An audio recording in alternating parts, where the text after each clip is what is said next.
Hi everyone, my name is Denzil Ferreira, and I just started in September as a software designer here in Solita in Oulu.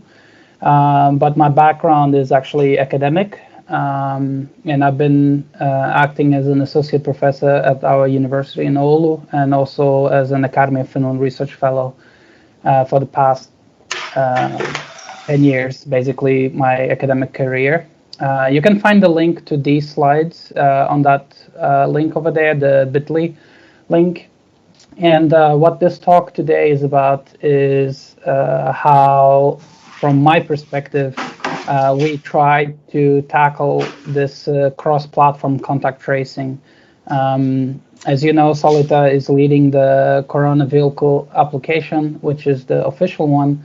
But before that existed, during my time in quarantine, myself and my team, we got busy at trying to make a cross-platform contact tracing application, which we called Encounter.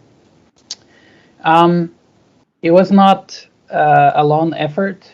We had researchers from Tokyo, Helsinki, Lisbon, Tel Aviv, and Denmark, basically pitching in and brainstorming with us, like how to tackle this challenge. So the thing was that in the beginning, we kind of looked at the challenge like many did. They tried to use Bluetooth on the first hand to try to see whether or not we could scan devices around you. For those of you who are not familiar with Bluetooth APIs in Android and iOS, it's a bit tricky to actually do these Bluetooth scanning reliably, given that in recent years, both Android and iOS actually make their devices hidden by default. Which makes it tricky to actually detect them around you. And so we started kind of brainstorming what kind of platforms or frameworks or approaches we could use to do the contact tracing. And so basically, we kind of thought that maybe we shouldn't just rely on Bluetooth alone, and try to see whether or not we could use Wi-Fi direct and even ultrasound in order to detect two devices together. One thing that we kind of wanted to make sure was that the application was multilingual and it would have a voluntary kind of approach, anonymous by default. And the other thing that we thought was, can we do this without relying on a centralized server to host the data? The other thing was that we would want to be able to alert people of the potential for being contaminated or infected with the coronavirus, secure, try to do this in a battery efficient way. Given that, the healthcare and the health ministry and everyone involved in making sure that everyone's safe, try to do this as autonomous as possible and try to have a worldwide support. And so this is kind of like where we started at. And then we wanted the whole thing to be open source and to work with Android and iOS. And so when we think about these requirements, let's put it this way, we knew that there were other efforts towards making contact tracing possible. And essentially, at that time, there were two approaches, so the DP3T and the PPT. Google and Apple didn't exist yet, so this was early April.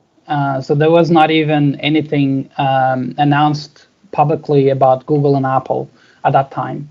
And so, like I said, we wanted something open source, multilingual, decentralized data storage, voluntary end-to-end. So the only way to access the data that you collected was if you actually shared it.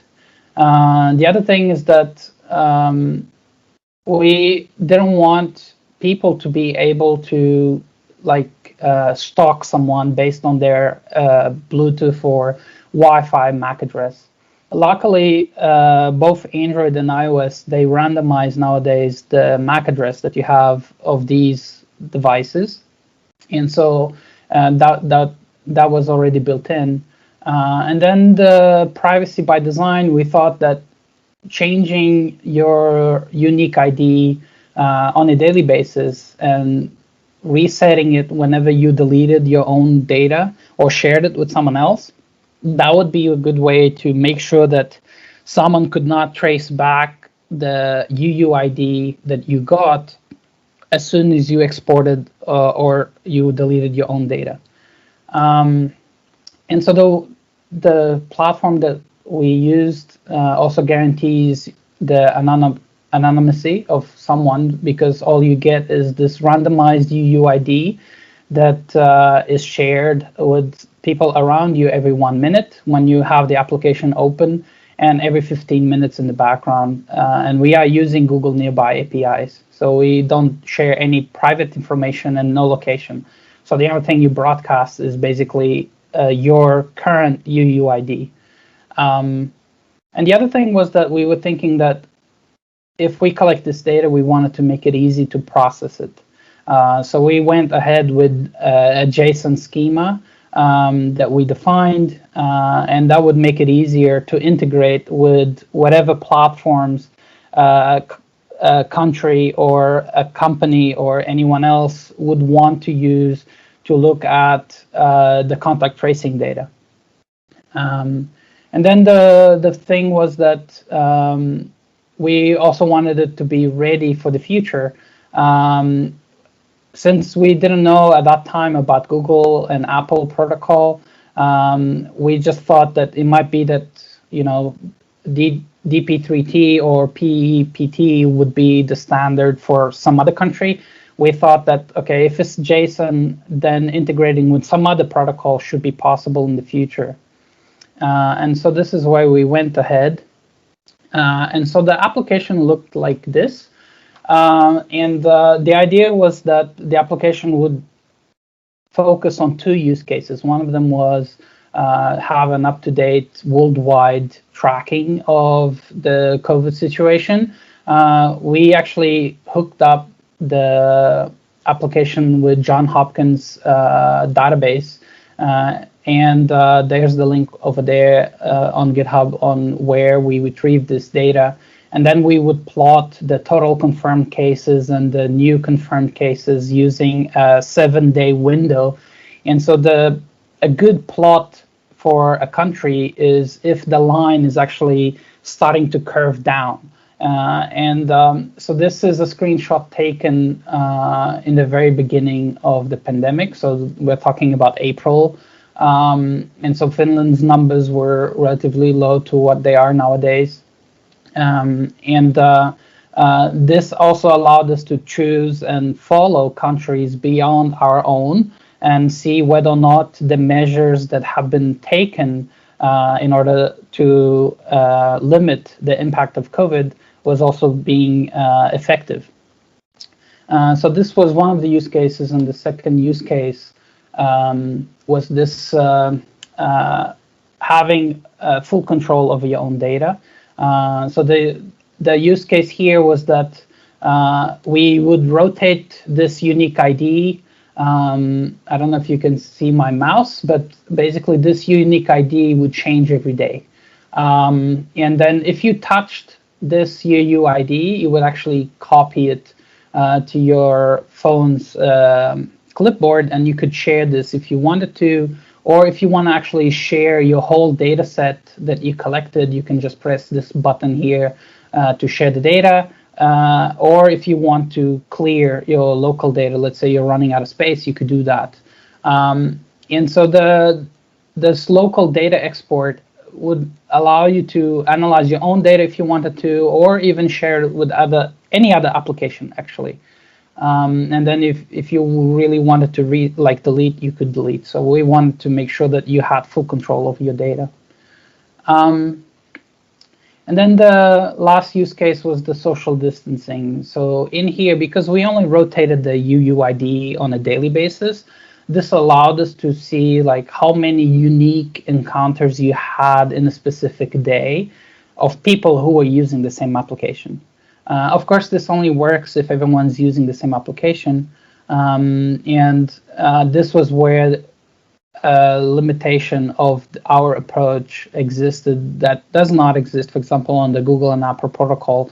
So as long as you have an app that is using the same protocol, they can talk to each other. While in our case, you had to have the same application, both on Android and iOS, so that they would be able to talk to each other. The way this works is that we are using Google Nearby API, which is, in a way, I think, the basis for this Google and Apple protocol that they come up with. But it's a bit more, it does more than just Bluetooth. So it also uses Wi-Fi and ultrasound to detect whether someone is close to you. And so we actually can determine with a very high degree of confidence, so within 2 meters, if 2 or more people have been close to each other without necessarily knowing who they are. Okay, so the only thing we know is this UUID. And so this is kind of a hack in a way, because this Google Nearby Communication API is not meant for this. It's actually the same protocol that is used by Google Chromecast devices. And so essentially what this application is doing is making all the people who had the application active as a Chromecast device, and it would basically be broadcasting your own UUID that has been assigned for that day. Here's an explanation of how this actually works in practice. So the Wi-Fi, basically, all it does is it compares your list of access points that you currently see on your device, and that person also does the same. And if they are similar, basically that means there's a good sign that they're closer to each other. And then the Bluetooth comes in and they transmit a special token between them to see whether or not they're actually close. And then the ultrasound makes it even more reliable, because then if it's perceivable within a meter, they can hear each other. So basically your phone emits a sound that you cannot hear, it's ultrasound, and that basically tells, okay, I am here and you're here, let's exchange our UUIDs. So there's a limitation for adoption for this, which was you actually needed to have internet. The reason for that is that this Google Nearby Communications basically sends this data behind the scenes to Google Nearby APIs to establish whether or not 2 devices are close based on these 3 measures of sensing. So that was one of the limitations here. So this would work fine probably in Finland, but not probably somewhere where you would not have high-speed internet or reliable internet. So this is how it looked like in terms of code. So basically our app was every 1 minute or 15 minutes, if the application was not active, it would publish a nearby message with our assigned UUID for that day. And this is how it looks like. So our UUID is essentially our user, and we would get a message client from the Nearby API, and we would publish a message. And this message is this UUID. That's it. And the message would be valid for 1 minute.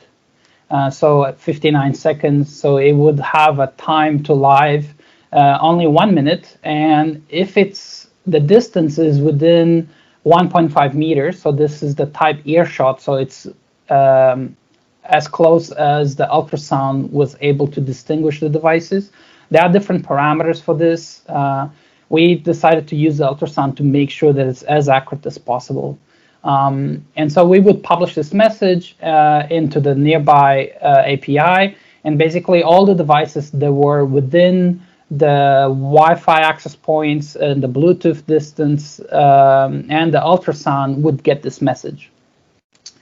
So from the surrounding devices, they would receive this message with a callback, where you basically would get this UUID detected, which is the content of the message, and we would save that locally. So I detected this device around me, and we would keep the timestamp, what is my current UUID and the one that has been detected, because these two keep changing, right? And so the data in the database locally on your phone looked like this, which is a very simple JSON schema. So you would have a timestamp, you would have a unique ID, which basically keeps a record of how many data points have you collected, your current UUID that has been randomly generated when you run the application for the first time, and then every day it would change. And then this is the UID that you detected of someone that has also Encounter installed and is close to them. And then we had, to make it easier for post-processing, we had a human readable timestamp. So you can see here, this was on the 12th of April at 10 p.m. Here. So this is the data that we had here, and this is about a minute apart on these two data points. And so this log would be continuously be collected every 1 minute, where we would publish and encounter a message of devices around you. So what happens if, let's say, someone shares their data set to the health ministry, they have been detected positive. So we actually built our application where you could just drag and drop this JSON file, and it would read it and it would analyze it based on who has encountered, who have you encountered, because this is always from your perspective. So who have you encountered in the past few days? We didn't know exactly what would be the strategy that they would use for determining whether or not you have been a risk to someone else. And so basically, we had different parameters where you could define, okay, you have encountered all of these UUIDs on the past 2 days. You have spent at least 15 to 30 minutes around this person. Let's let them know that they should get tested. And the way we did that was that, given that we collect the UUID that were detected, we could actually send, using Firebase Cloud APIs, we could actually automate sending a message for that specific UUID. And you could also input instructions. So here you can see, this is the message that you would get, would be who the UUID of someone positive, that was positive. And this would be the collection of all the UUIDs that this person has had over the past 2 days, for example, and the instructions of how to proceed. And so you would get this UUID of someone that has been positive and instructions on how to proceed. And this is how we thought that, okay, we can automate this in a sense that if you go to the healthcare, you do the test, you're positive, you have been using the app, you could just give the health ministry or the healthcare this file, it would read this file, and it would look at the data and see, okay, these are the UUIDs of potential people who were exposed to you, and let's send a message to them with your UUIDs, and if it's a match, then you would get the warning. Which is similar to how the Corona vehicle works nowadays, except that there's no JSON going around, and I'm pretty sure there's some processing done already on the server side. But like I said, we were doing this even without any input actually from THL or the health ministry, so then basically we did this mostly based on our gut feeling and thinking about, potential use cases for how would this application be useful for tracking the contacts. So the other thing was that this was also the first time that we actually needed to be very strict in terms of GDPR. And luckily, because of the way we designed the application, we didn't have any problems with GDPR because you always get this random UUID. We don't track any personal numbers or anything like that. There's no username, location, any identifiable data, basically. So given that that information is always not uniquely identifiable, it's not possible to de-identify someone.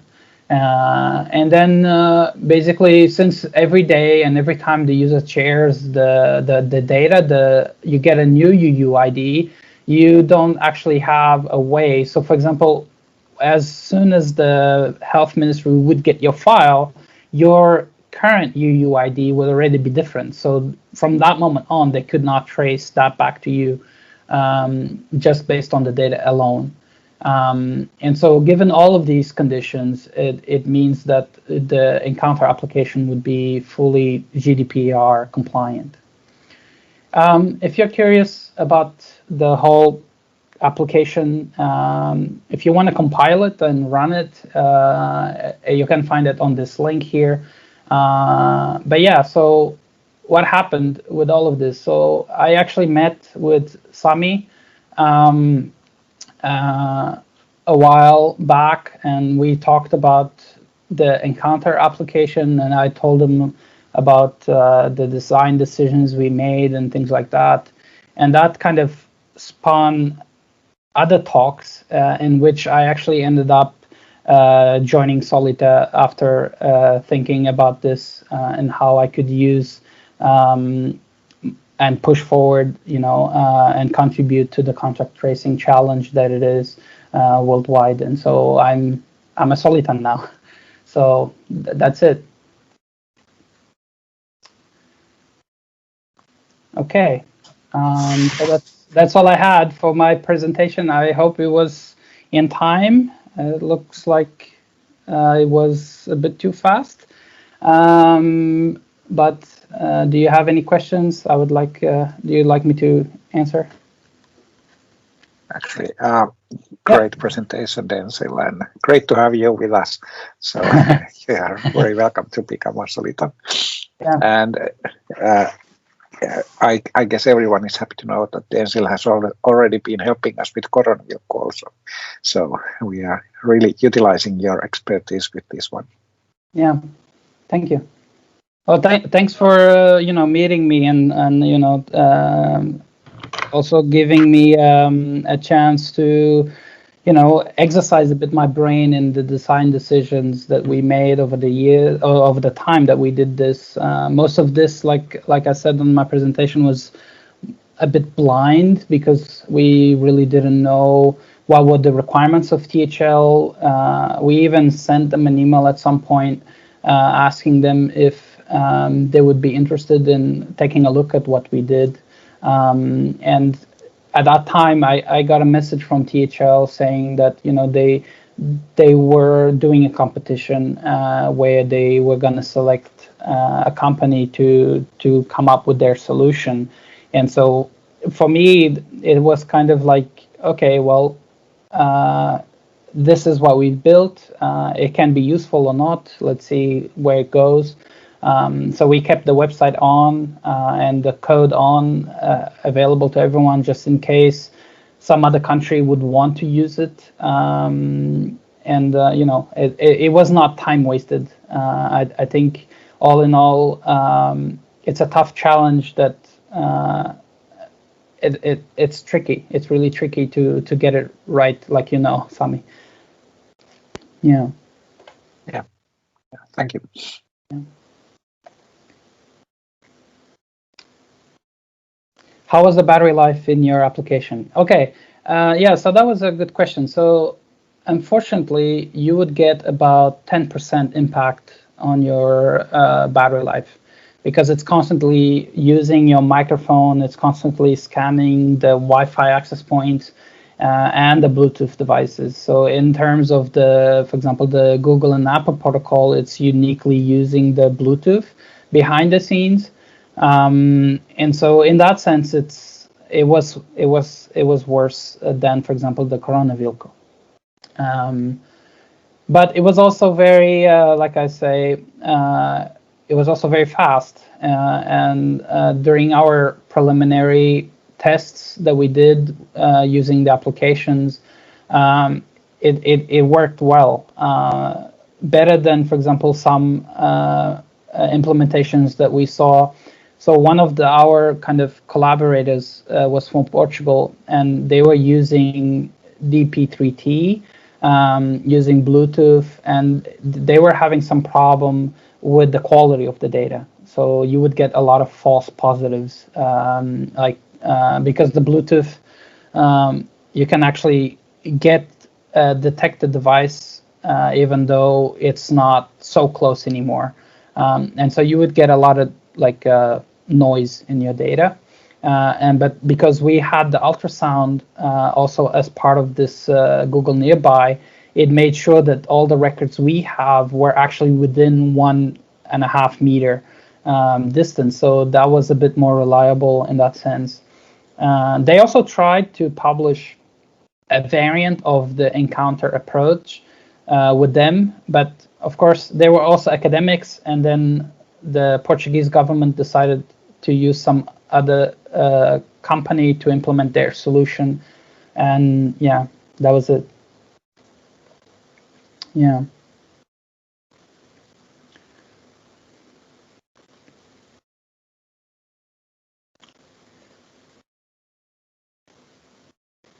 Yeah, exactly. So the microphone also disambiguates, detecting someone across walls or in the same building. So, for example, if you're just using Wi-Fi, you can be in the same building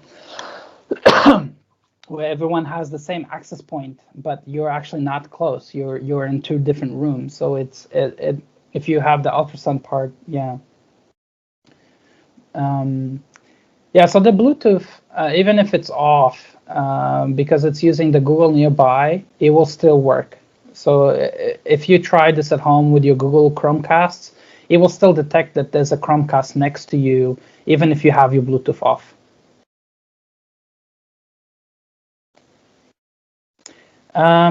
It would actually not have to ask microphone access because of the way how this Google API, the Nearby API, the only thing it asks actually is the internet access, and that's it.